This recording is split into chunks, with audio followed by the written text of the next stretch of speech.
Minhas amigas e meus amigos, bom dia. O nosso assunto do momento é parte fundamental da Bíblia hebraica, conforme estudado por milênios. É como apresentada originalmente pelos profetas e sábios da antiguidade e nada está sendo acrescentado. Esta apresentação básica é calcada na versão em hebraico, seguindo as suas normas de exegese e com isso faz uma abordagem lúcida e verdadeira da tradição da Torá nos mínimos detalhes. A visão é completamente diferente da abordada nos dias de hoje e de modo geral nunca vista pela cultura ocidental. É importante que isso chegue às mãos e ouvidos de todas as pessoas e peço que tentem espalhá-lo pelo maior número possível de pessoas, dando o seu like, compartilhem, quando possível e se inscrevam no canal, para que o nosso trabalho chegue a muitos cantos do Brasil. Dentro em breve faremos os nossos vídeos com legendas e em outras línguas, de modo a chegarmos ao maior número de pessoas possível. Não deixem de ver o vídeo até o final, pois tem informações valiosíssimas para a interpretação e compreensão deste texto sagrado. Informações nunca vistas anteriormente, mas que fazem parte da cultura interior da Torá. Vamos abordar um assunto muito interessante que já o havia feito superficialmente, quando descrevi o nome Adão como um ser com duas almas, como exposto na Torá. Agora começaremos a explorar a sua natureza em um sentido mais profundo e expondo alguns princípios da Cabalá que o descrevem com uma precisão um pouco maior.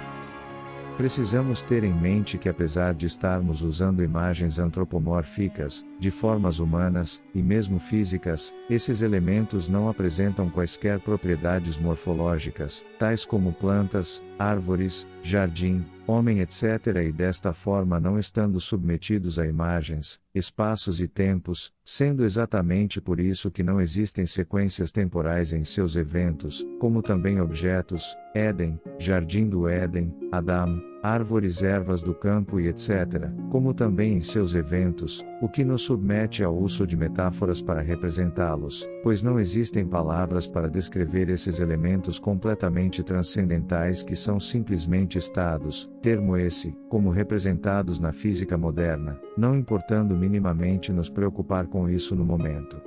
A profundidade das metáforas dependerá da camada dimensional do que se está tentando revelar. Hoje abordaremos a primeira camada que é chamada de Pshat, pleno, sendo a camada mais superficial da Torá. Vamos ao nosso assunto. De Gênesis, Bereshit, 3:1. Abre aspas. E a serpente era mais astuta do que todos os animais do campo que o Senhor Deus tinha feito, e disse à mulher: é verdade que Deus disse, não comerás de nenhuma das árvores do jardim? Fecha aspas. Já discuti em vídeos anteriores o que a palavra árvore em hebraico representa, e vou voltar mais tarde a mergulhar mais um pouco nessa abordagem, nos aprofundando mais um pouco nesse importantíssimo conceito. Indo de um lugar para outro, faço a pergunta: que serpente era essa mencionada aqui? De onde apareceu isso? Será que desceu de paraquedas nesse texto? Ou não fomos atentos o suficiente para percebê-la? A sua criação aparece sim, no quinto dia da criação, conforme o texto da Torá, mas é preciso escavar-se, fazer um midrash, para se chegar ao real sentido do texto. Bereshit, Gênesis, 1:20. E falou Elohim multiplicarão, neste ponto o verbo, ishretsu, onde uma das traduções de sua raiz é multiplicar, está conjugado na terceira pessoa do plural do iktol, futuro que denota neste caso uma multiplicação, mas pela própria raiz consonantal, também significa réptil, combinando os dois sensos, poderíamos supor como algo que se multiplica repeticiamente, ou seja, de forma repetícia, sorrateira, malévola. Por outro lado, a própria constituição do ser, no mesmo versículo, é réptil, ou seja, que se arrasta, pois logo em seguida temos a sua definição como um sheretz nefesh hayah, uma alma viva rastejante, nome dado a um ser vivo especial, que também tem alguma forma, mesmo que primitiva de intelecto, pois nefesh hayah denota isso. É importante notar que a seleção do verbo cuja raiz seja xeretz é bastante conveniente, pela divisão do seu significado de multiplicação com réptil, pois, inclusive, não é a forma mais usual para o verbo com significação de multiplicação, estando aí, pela Torá estar tentando nos passar alguma coisa importante. Veja-se que é frisado que a serpente era a mais astuta de toda a animalia, denotando uma inteligência superior a estes. Aqui está a criação da serpente que se multiplicaria sorrateiramente na água, o símbolo do conhecimento. Mostrando que a propriedade do rastejante, nesse caso se dá na água, ou simbolicamente no conhecimento. Muito fácil de se entender isso, pois pelas próprias características do mal, com a sua multiplicação reptícia, malévola, se dá através do campo do conhecimento, pois, sendo que essa multiplicação se dará no futuro, como sugerido pelo tempo verbal da frase. Lembrem-se que quando mencionei as pragas do Egito, mencionei que o Nilo representava a cultura egípcia e que o fato de atirar os filhos de Israel em suas águas representava a morte deles para sua cultura, uma espécie de assimilação. Exatamente neste mesmo tom, temos o rio que sai do Éden como mencionado em Bereshit, Gênesis, 1:10 a 14 se bifurca em 4 outros efluentes no jardim do Éden, indo para o Olam Azé, este mundo, mostrando as 4 culturas que farão parte do nosso mundo, a cultura egípcia, a cultura indiana, a cultura mesopotâmica e a cultura israelita. É muito importante a esta altura concluirmos finalmente que todos os elementos para a queda do homem foram posicionados, os 2 Yetzarim, as 2 inclinações, conforme o verbo vayetzer, e formou, usado na formação do homem contendo 2 Yuds, demonstrados inclusive no comentário de Rashi na Torá no versículo de Gênesis 2:7, a criação da árvore do conhecimento do bem e do mal, da qual não poderia ser comida e da criação da serpente que tentaria a mulher. Isso significa que pelo texto da Torá, a queda do homem já teria sido planejada por Hazem. Isso tem profundas razões, pois devido ao livre-arbítrio, Hazem determinou em suas leis que nenhuma influência poderia ser exercida sobre as decisões humanas, nem mesmo dele mesmo ou dos Elohim ou Malahim, deixando ao encargo do homem todas as suas decisões e para tal colocou nele 2 inclinações. O Yetzer Hatov e o Yetzer Hará, a inclinação do bem e a inclinação do mal, respectivamente. É importante saber que nas nossas mentes físicas os pensamentos, raciocínios e consciência são baseados fundamentalmente em neurônios e com isso sendo algorítmicos e consequentemente determinísticos. A inclinação do bem já existiria primordialmente, pois Hashem insuflou em Adão parte dele mesmo através de sua respiração e a inclinação para o mal, o Yetzer Hara, foi adquirido no episódio da ingestão da árvore do conhecimento do bem e do mal que ocupou o slot deixado na formação do homem para este fim, um dos resultados dos Yetzerim. Sendo assim, o homem passou a possuir 2 almas. A alma animal, chamada Nefesh e a alma divina, representada pelo conjunto dos outros 4 níveis da alma, o Ruach, espírito, que é a alma emocional, a Neshama, que é a alma intelectual, a Hayá que é a alma viva que só é percebida após a ressurreição da morte e Yeridá, a alma una que é a alma no Éden, e que na verdade é unificada com Hashem. É importante informar que a propriedade da mente divina no homem seria livre de arbítrio, não determinística, e precisaria ser livre. Nesta propriedade não determinística, repousa a heurística que é fundamentalmente probabilística, consistindo na nossa capacidade criativa. Roger Penrose, notável físico e matemático de Oxford, Prêmio Nobel de Física em conjunto com Stuart Hameroff, diretor associado do Centro de Estudos da Consciência e professor de anestesiologia, elaboraram em conjunto uma teoria sobre os microtúbulos que são os esqueletos das células, sendo no caso presente, das células neuronais. Teriam em seus interiores atividades quânticas que seriam responsáveis pelo complemento das atividades dos neurônios em um sentido muito mais amplo que poderiam explicar a consciência humana. Eles já avançaram muito e nos últimos tempos partiram para a experimentação, com modelos matemáticos muito mais avançados sobre o assunto. A evolução do homem desde a condição de rachá, malvado, até a condição de santo e além, diz respeito à influência do Yetzer Hará no ser, quanto menor a sua influência maior a sua elevação, até o atingimento da condição de justo tzadik, passando a malar, anjo ou vivo, e atingindo a alma una, quando na verdade será uma coletividade de almas em uma só. A própria palavra Yeridá em hebraico significa pelotão, uma unidade de muitos. A tão falada inteligência artificial e seus perigos alertados pelos mais eminentes cientistas de hoje, inclusive por alguns acidentes já experimentados em alguns sistemas atuais, inclusive quânticos, começam a confirmar as suspeitas. Pela Kabbalah explica-se que os modelos matemáticos que suportam a inteligência artificial, que são fundamentalmente matrizes e tensores e por isso de natureza algorítmica ou determinística, rastejam na física, na Terra, sendo por isso de natureza réptil, como mencionado na Torá.